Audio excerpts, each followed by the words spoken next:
The siege of Jerusalem was a massive military endeavor, the likes of which had not been seen since the fall of Carthage 2 centuries earlier. Starting in April of 70 AD and lasting nearly 5 months, the battle would be a brutal, no-holds-barred brawl fought over every inch of the city. At stake was the success of the Great Revolt in Judea and the survival of the Jewish people. Roman involvement in Judea first began in 63 BC when Pompey the Great was drawn into Caesarea along the shoreline. Supporting his force were 23 cohorts of auxiliary infantry, 8 alai of cavalry, and numerous detachments of local troops provided by the region's client rulers. Historical records seem to claim that this force numbered around 60,000 men. These estimates imply that the core legionary troops made up around 35% of the army, the auxiliary troops about 32%, and the remaining local forces about 33%. Such a high proportion of local troops does raise some doubts on the accuracy of our sources. However, we may speculate that local rulers were eager to donate men to the war effort in a political bid to secure Rome's goodwill amidst a bloody revolt. The Roman commanders themselves may also have been eager to have additional troops at their side. While the local forces were surely not as reliable as the crack legionaries, they could take on many responsibilities of the army and thus free up the elite troops to do what they did best. This would be especially important in the upcoming siege of a city as large and well fortified as Jerusalem. The Roman forces approached Jerusalem in separate marching columns due to the security and supply constraints of the Judean hill country. Titus led both the 12th and 15th legions by the most direct road, while the 5th Macedonica approached via Emmaus, and the 10th Fretensis approached via Jericho. On April 23rd, the lead units of the 12th and 15th legions arrived on the hills to the north of the city. That night, the 5th Macedonica arrived, and by morning, the rest of the army entered the battlefield. Before them lay the great city with gleaming temples and stout battlements. The city of Jerusalem is surrounded on 3 sides by steep ravines. To the east lies the Kidron Valley, to the west the Gihon Valley, and sweeping around the south is the Hinnom Valley. A series of hills surround the area, including the famed Mount of Olives to the east. Ancient Jerusalem itself was built atop several key topographic features. The city incorporated 2 spurs of land with the Tyropaean Valley in between. Atop the eastern spur stood the Temple Mount and the Antonia Fortress. The heights of the western spur were occupied by the elites who had built the upper city during the Hashmonean and Herodian periods. In the middle of these 2 areas sprawled the more ancient and crowded lower city, which held most of the population. Both the upper and lower cities were enclosed by a wall, which was anchored on the flank by the massive fortifications around the Temple Mount. Inevitably, the population outgrew its bounds, and the second city was developed north of the first wall. This exposed position was soon surrounded by a second wall, which ran from the Antonia in the east to the Genoth Gate in the west. By the 1st century AD, yet another suburb had sprung up to the north, known as the New City. Once again, expansion necessitated fortifications, and in 41 AD, Herod Agrippa commissioned the construction of the third wall. This was an ambitious project with massive stone blocks meant to enclose a large area. It seems that the scale of the defensive works raised some suspicion amongst the Romans, who forced their client king to abandon the project before its completion. Over the course of the Jewish revolt, however, the people of Jerusalem managed to put the finishing touches on their third layer of battlements. By the time the legions arrived outside Jerusalem, the walls had been raised an additional 9 meters and a series of square towers were built projecting outwards. The combination of tough terrain and stout walls made for a formidable 3-layered defensive network.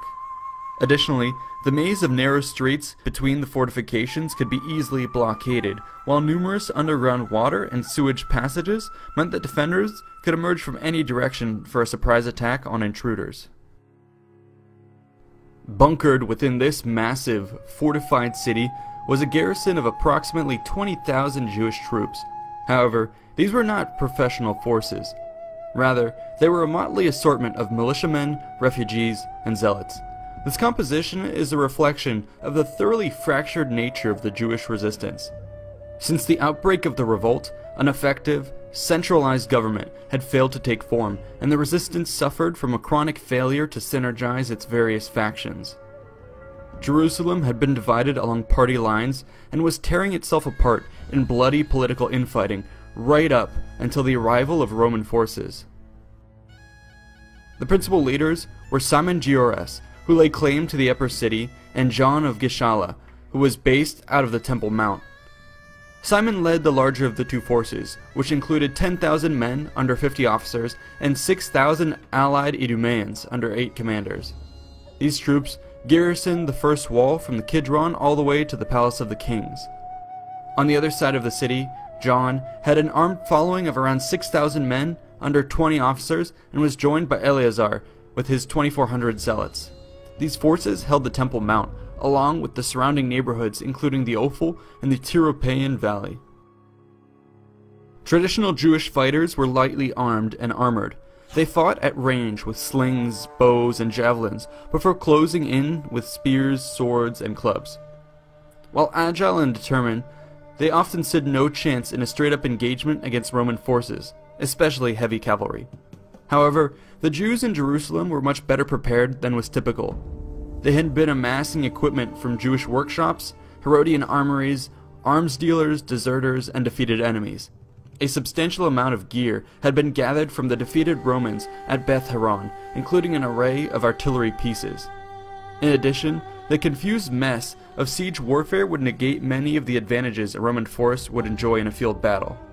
Lastly, it must be said that the morale of the defenders was strengthened by the inevitable survival instincts that took hold when a city resolved to fight or die. While considering the armies as important, we would do well to remember that sieges are battles of attrition. As such, it is necessary to ask about the food and water supplies. Fresh water, at least, was not of immediate concern, owing to the presence of numerous cisterns around the city, as well as several massive pools which trapped rainwater. Food, on the other hand, was in short supply. During the infighting that preceded the siege, many of the grain stores had been raided or destroyed by opposing parties. In addition, the already huge population of Jerusalem had swelled to dangerous levels in recent weeks with the arrival of pilgrims celebrating Passover. The non-combatant populace far outnumbered the armed defenders and imposed severe limitations on the length supplies could last. Once the Romans closed in on Jerusalem, the countdown began. The Roman army had undergone a long march to reach Jerusalem. Titus recognized that his men were exhausted and ordered that they construct preliminary camps out of range of the city. The 12th and 15th legions, who had arrived from the northeast, began to set up a kilometer away, atop Mount Scopus, with another camp planned for the 5th Macedonica, 550 meters further back. As the legions moved into place, Titus rode ahead to personally survey the defenses. On the morning of April 23rd, he set off with 600 horsemen, following the road that led to the main gate of the third wall.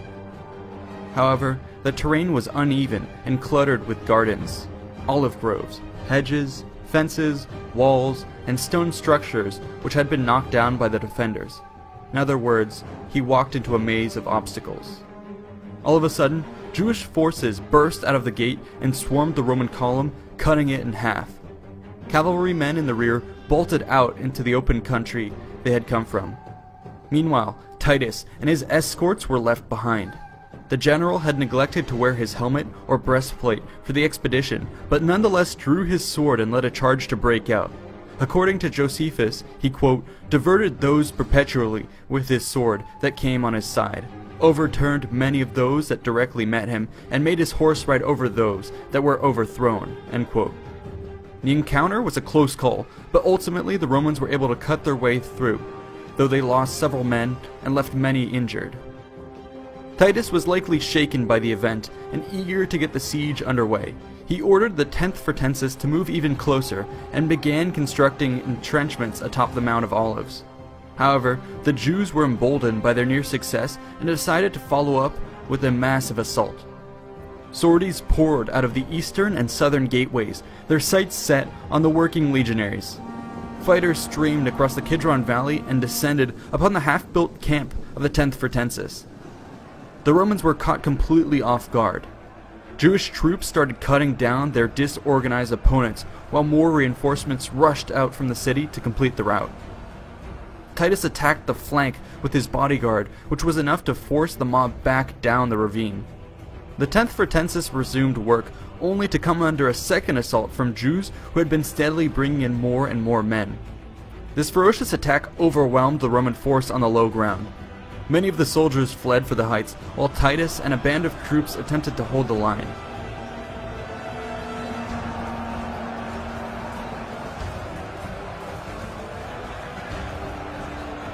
Soon after, the legionaries regrouped and countercharged down the hill, driving the Jews back once more. In the ensuing lull, the camp fortifications were finally completed. This secured the Roman forward position, but left everyone with a reminder that the strength of the Jewish defense had been dangerously underestimated. In response, Titus now took precautions against further counterattacks. He posted cavalry divisions to deflect attacks and ordered that the ground between the Roman camps and the walls be cleared of all obstructions. This meant cutting down trees, flattening hedges, filling in ditches, and destroying rock projections. This had the dual purpose of removing any cover for Jewish sorties, as well as preparing the ground for siege works. The Roman army had effectively rolled up its sleeves. It was time to get to work.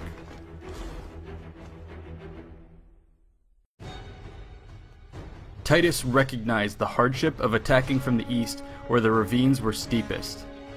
As a result, he decided to focus on the western flank of the third wall. The 10th Fretensis was left to hold the Mount of Olives, while the 3 remaining legions were redeployed. The 5th Macedonica built a camp 400 meters west of the western gate, while the 12th and 15th legions established themselves opposite the Sephinus Tower. Artillery positions were now deployed with their sights set on the city. Under their covering fire, each legion began constructing an earth and timber ramp up to the third wall. Jewish projectiles rained down from above, and attack parties slowed construction at all times of night and day. However, the concentrated might of the 3 legions with artillery support proved too much.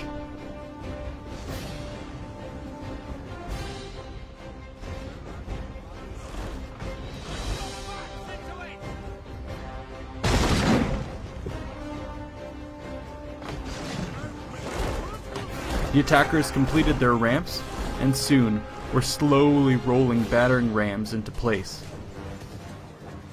The thudding of the rams signaled progress for the Romans, but also served as a rallying cry for the defenders.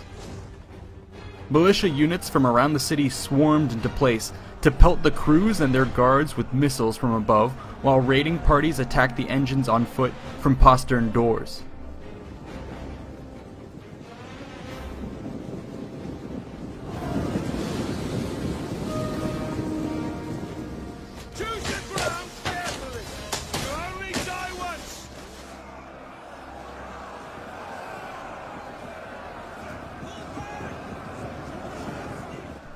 Brave defenders fought their way up to the ram's protective sheds and were poised to destroy the equipment before Titus led a cavalry attack to drive them off.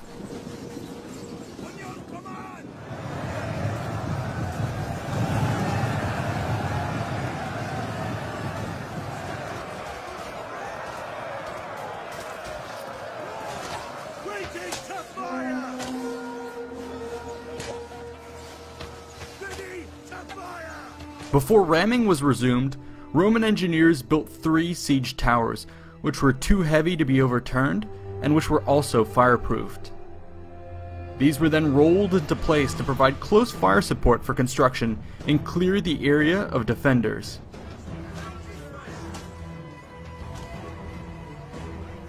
On the 15th day of the siege, the rams broke through the third wall.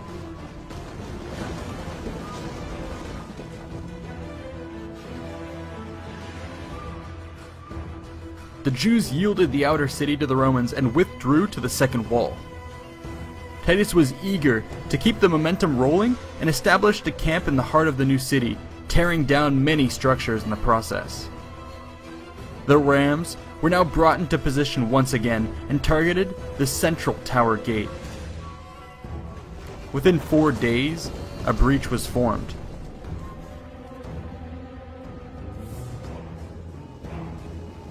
The legionaries formed up and advanced through the narrow gap. However, they were met with an eerie silence.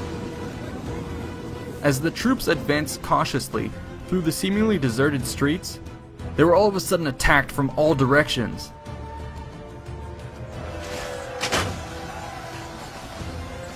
The trap was now sprung, and Jews began unleashing barrages of missiles into the dense infantry clusters. At the same time, hit-and-run parties attacked any exposed troops who had strayed too far from the main body. In shock, the Romans attempted to retreat back through the breach but found that it was so narrow that only a few men could get through at a time. This choke point was a prime target for the bowmen and slingers of the defenders. Roman archer units were brought up to provide covering fire and eased up enough pressure to allow for a withdrawal. At the same time, however, the Jewish force was mobilized to surge ahead as the Roman tide receded. They rushed back onto the walls, unloading continual barrages onto the attackers. Meanwhile, sorties with large blocks of Jews pressed the Romans back while the breach was mended. Josephus recalls that the fighting raged all day long and into the night. Action around the tower gate continued, and by the 4th day, the legions once again broke through. This time, Titus ordered that the entire northern stretch of the second wall be torn down and the surrounding towers be manned by Roman forces. The Jews now pulled back to the first wall. This was part of a deliberate plan to carry out a fighting retreat against the Romans, conserving Jewish strength while maximizing their damage. The commanders were finally in a position to make a stand now that the defensive line had a much smaller surface area than at the start of the siege. This meant that the outnumbered Jews could far more readily concentrate forces and rebuff attacks. At this point, overall command of the defense had been granted to Simon, who held the first wall along the northern side up to the royal palace. John's Galileans and Zealots held the Temple Mount and the Antonia fortress on the eastern edge of the line. The legions advanced into the second city. Titus dispatched the 10th and 15th legions to raise ramps to the west, where the second and first walls met. To the east, he had the 5th and 12th legions start construction against the Antonia fortress. They did so under incessant sorties and missile attacks. Historians tell us that the Jewish forces at this point would have been able to bring to bear 300 bolt throwers and 40 stone throwers from the rebel armory. This firepower was considerable and must have forced the Romans to build their own protective countermeasures. On the 29th of May, after 17 days of intense labor and non-stop harassment, the Romans completed their attack paths up to the eastern and western flanks. Battering rams, siege towers, and numerous cohorts were brought up for an all-out assault. However, unbeknownst to the Romans, the Jewish forces had been hard at work themselves. They had secretly conducted sapping operations with a tunnel traveling under the first wall right up to the siege ramps against the Antonia. The excavations were supported by pit props, which the Jews set alight. As the fire took its course, the ground gave way and a huge chasm opened up, engulfing the ramps and their siege engines. Fires, which were temporarily smothered, erupted once more as the bitumen reignited and burned what remained of the equipment. The Romans had once again fatally underestimated the defenders and were reaping the consequences. To the west, Simon sallied out at night to attack the siege works in his sector of the battlefield. The brave rebels beat back resistance and fought their way to the rams, setting their sheds alight. The fires alarmed the legionaries, who saw their hard work going up in smoke and rushed in to try and pull the rams out of harm's way. They were met by Jewish reinforcements streaming out from postern gates, and a pitched battle ensued. A deadly tug-of-war followed over the rams, with the rebels finally managing to complete their destruction. The demoralized Romans pulled back. Sensing an opportunity, the Jewish forces swarmed out of the city in pursuit, driving the legions all the way back to their camp. The retreat was stabilized when once again, Titus rode to the rescue with his cavalry. Fierce fighting ensued, but the rebels were finally pushed back to the first wall. The Roman siege lines were in shambles. Virtually all of their rams and ramps were a smoldering ruin by morning, and the morale of the legions must have been in a similar state. It was approaching the hottest part of the year now. Water was running low, and building material was becoming increasingly hard to come by. Nonetheless, Titus launched an ambitious plan to restore the spirit and security of the men. His plan called for the construction of an 8-kilometer wall of circumvallation with 13 forts. To do this, he leveraged the proud nature of the troops by having the legions and cohorts challenge one another for the honor of being the first to complete their allotted portion of the wall. Relatively safe from Jewish attacks, the legionaries were free to reforge their unit cohesion through competitive labor. The result was a stunning success. Within 3 days, the entire structure was completed. Morale amongst the Romans was restored, while the Jews were left with a stunning sign that the Roman war machine wasn't backing down. If anything, things had just shifted into high gear.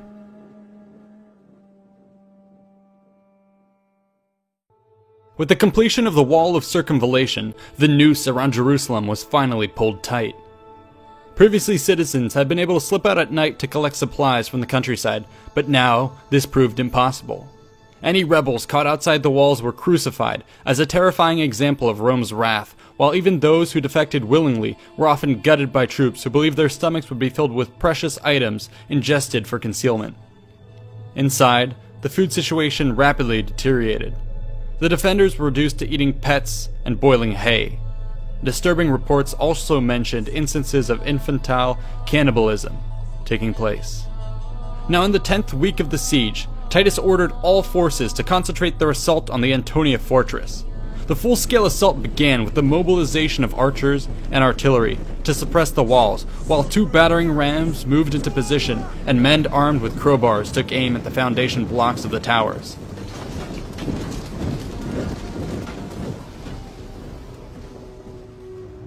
Despite great efforts made the first day, the Romans were forced to withdraw for the night without making any noticeable gains. Unbeknownst to both sides, however, the heavy activity in the area took a toll on the structural stability of the fortress. The mine, which had previously brought down the Roman siege ramps, had also undermined the Antonia. A heavy rain, combined with the pressure of the men and the machinery at work, provided the straw that broke the camel's back. In the dead of night, the northern wall of the fortress collapsed. At first light, the Romans positioned themselves for a direct assault through the breach. Once again, however, the Jews were one step ahead and had already constructed another secondary wall on the other side. Unwilling to give up the nighttime gift, Titus asked for volunteers to tackle the fortifications head-on. A handful of brave men volunteered, no doubt encouraged by the promise of rich reward. This gang took heavy fire as they ran up to the barricade, but managed to scramble over the top. The attackers proved too few, and with no reinforcements on the way, were inevitably slaughtered. The failure of this mission in full sight of the Roman army sapped their will to fight. A tentative stalemate ensued.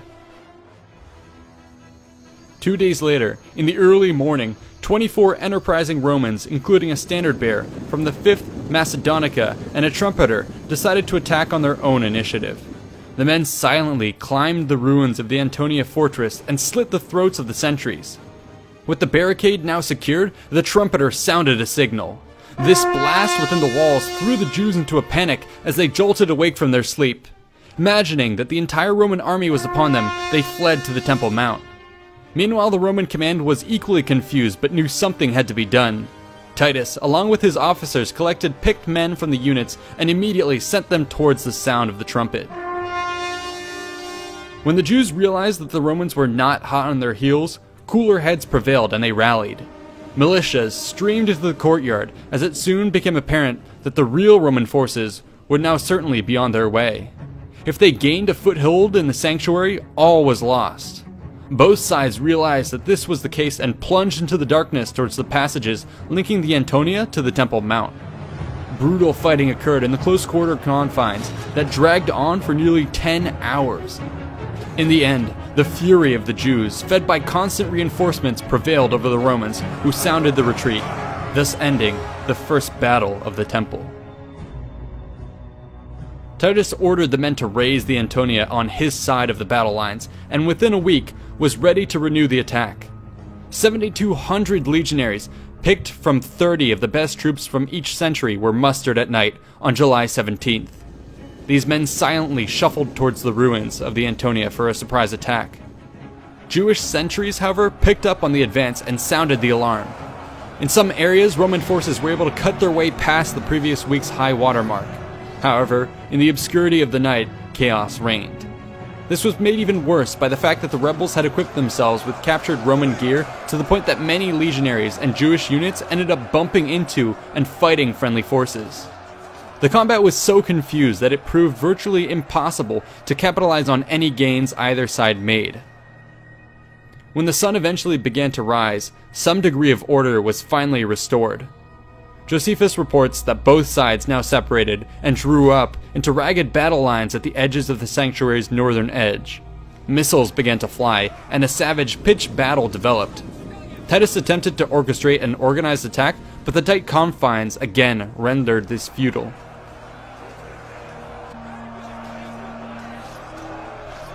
By midday, it became apparent that no gains would be made, and the second battle of the temple was called off. Clearly, it would be impossible to punch a hole through the Jewish bottleneck. Titus thus resolved to broaden the scale of the attack. In the peak of the summer heat, he ordered 4 more ramps to be built against the northwestern corner of the Temple Mount. In response, the Jews massed their missiles at the walls and sent forth continuous waves of skirmishers and sorties to harass the work crews. Nonetheless, the legions steadily made progress. With the works nearing completion, the defenders tore down the northwestern corner of the temple colonnade, severing connection between the defensive parapets and the remaining elements of the Antonia. This effectively removed a key avenue the Romans were hoping to use as an attack route.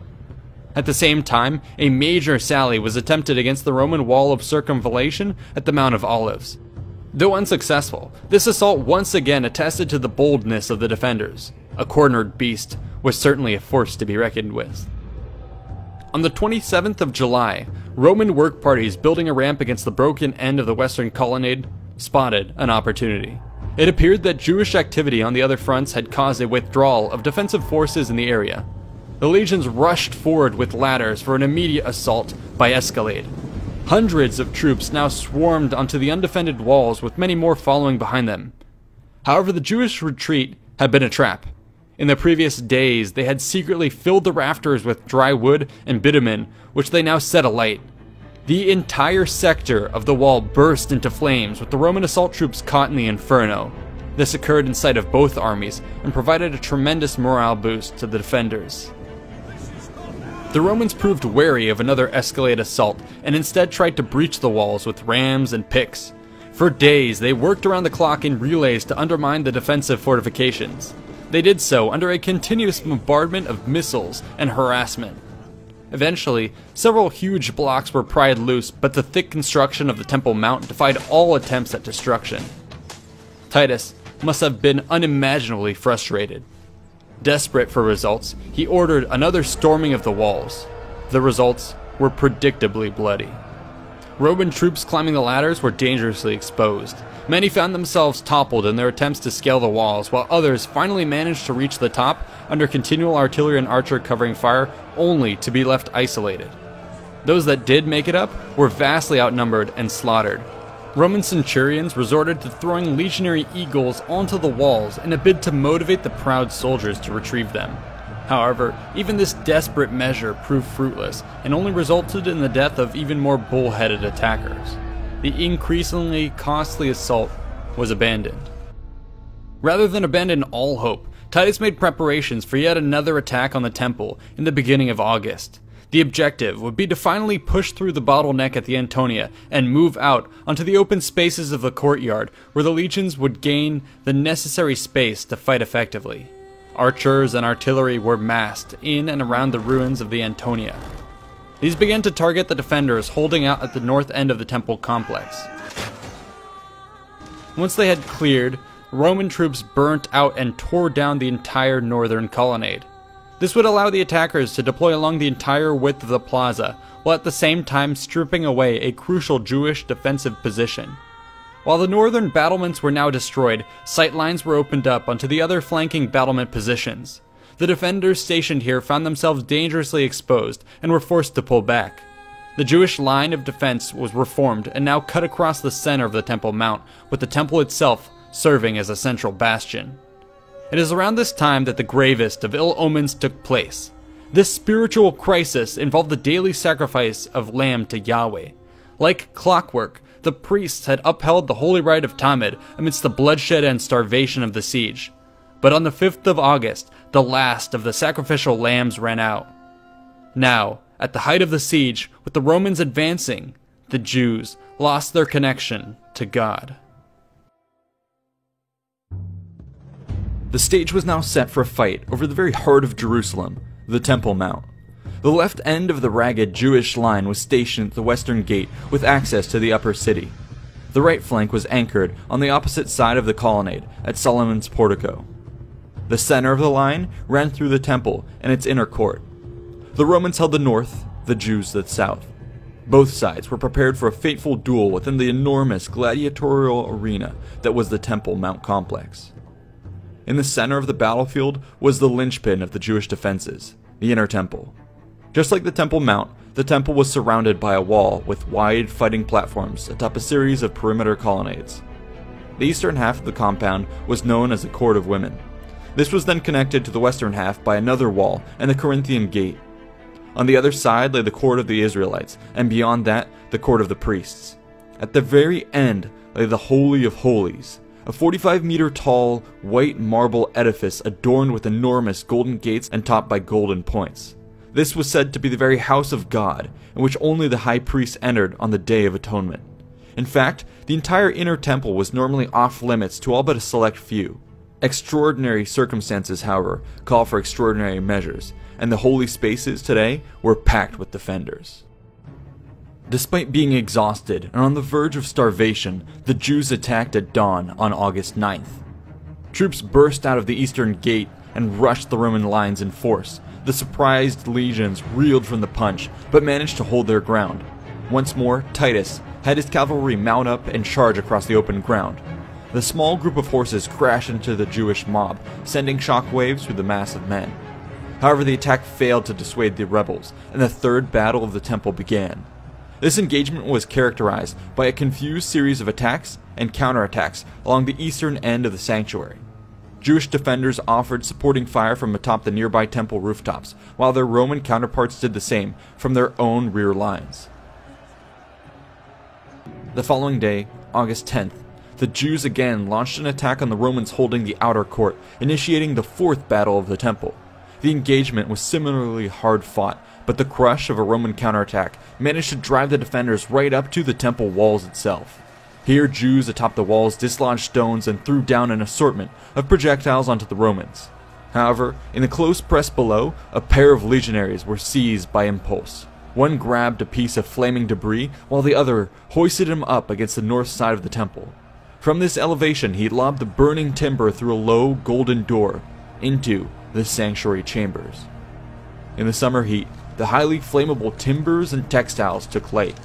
Thick, black smoke billowed into the air as fire spread rapidly, to the stunned amazement of both sides. The fire rapidly spiraled out of control, threatening to consume the countless sacred texts and treasures within the temple. The Jews were left paralyzed between choosing to fight the flames or the Romans. The legions seized on the initiative and plunged forward without orders.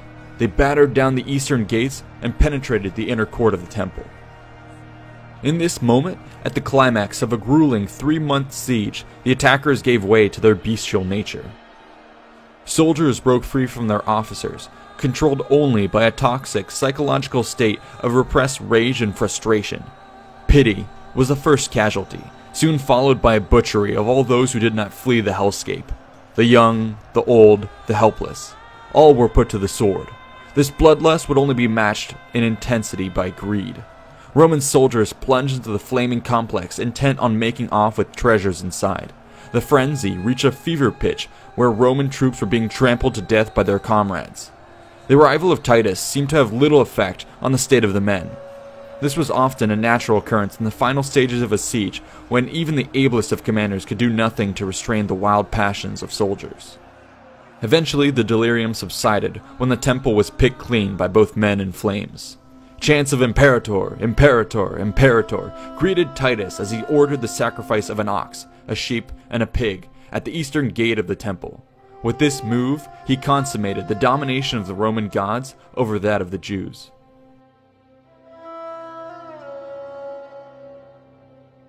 Though the Temple Mount had fallen, Jewish resistance in the rest of Jerusalem had not. Simon's militia and those who had escaped the smoldering ruins of the temple regrouped atop the entrenched positions in the upper city and Herod's palace. From here, they faced off against the legions across the Tyropaean valley. A parley was held atop a bridge linking the two sides. The Jewish commanders, Simon and John, attempted to bargain for their free passage out of Jerusalem. Titus, however, was emboldened by his recent victory and demanded no less than an unconditional surrender. When talks broke down, the legions were unleashed on the lower city in a demonstration of force. For 2 days, they hacked their way through tight alleys and rooftops, cutting down rebels and non-combatants alike. Fires were also set to clear out any survivors from the lower districts.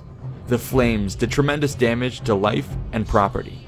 They also engulfed vast quantities of dead bodies in various stages of decay, filling the air with a horrid stench. All that remained now was the last stronghold of Herod's palace. This fortress was dominated by strong walls and a ring of towers ranging from 25 to 40 meters tall. In addition, the buildings of the upper city blocked a clear line of approach, while numerous underground passages could allow the Jews to carry out effective sorties against incoming siege works. The Romans had faced significant trouble against similar defenses already and were not eager to try it once more. Instead, the attackers opted to mount their assault from the west, flanking from outside the walls of Jerusalem. All 4 legions now massed in the Hinnom Valley and began construction of a final set of siege ramps. Allied and auxiliary troops within Jerusalem also set to work on their own platforms against the upper city, located at the Viaduct, the Gymnasium, and Simon's Tower. Resources and manpower for the Romans were extremely sparse. This delayed construction to a degree, but the projects were inevitably completed by the end of 2.5 weeks. On September 7th, the Romans were able to bring up the remaining rams and begin battering down the walls. The Jewish forces at this point were so weakened that for the first time, they did not lead sorties out against the siege equipment. Defenders attempted to offer resistance from the top of the walls, but were easily swept aside by mass fire of Roman projectiles. Sections of the western wall began to crumble. Legionaries punched their way through the breaches against a defensive force that was quickly disintegrating. It seems that the reality of a final defeat swept in with the Roman troops and captured the battlements more quickly than any sword could. The high towers of the Hippicus, the Phasael, and the Miriam were all abandoned as survivors either gave in to the inevitable or went to ground. The Jewish leaders, along with groups of dedicated fighters, ran in all directions, desperately seeking to find a way through the Roman lines. Many were caught by Roman street patrols, while others resorted to crawling through sewers or even attempted to tunnel their way out of the city. In the end, both Simon and John were captured alive. They, along with 700 other young men, would be sent to Rome to be put on full display for the eventual triumph of Titus. All remaining males of the age of 17 and above were shackled and sentenced to death, either in the mines of Egypt or in the gladiatorial arenas around the empire. The women and children were taken to the slave markets. All told, we have no accurate figures for how many lives were extinguished or enslaved as a result of the sacking of Jerusalem.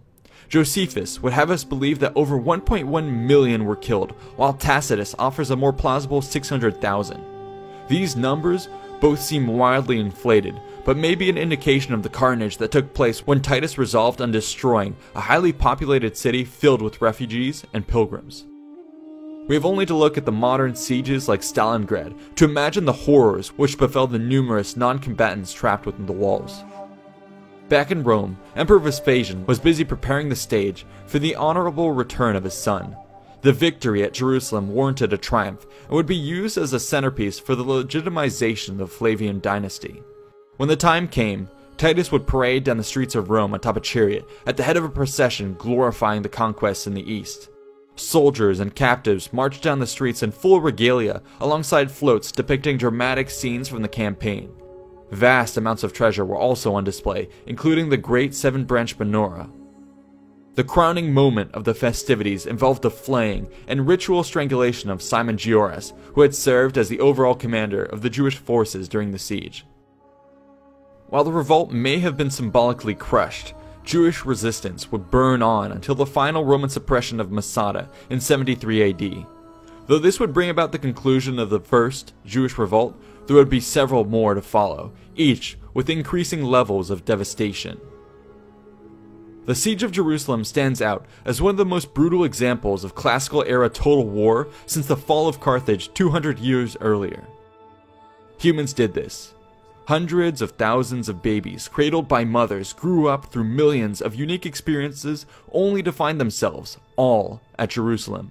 Each of their stories worthy of its own novel, unraveled one way or another over these 3 months and have, through the great filter of history, been reduced to a reference in this very sentence.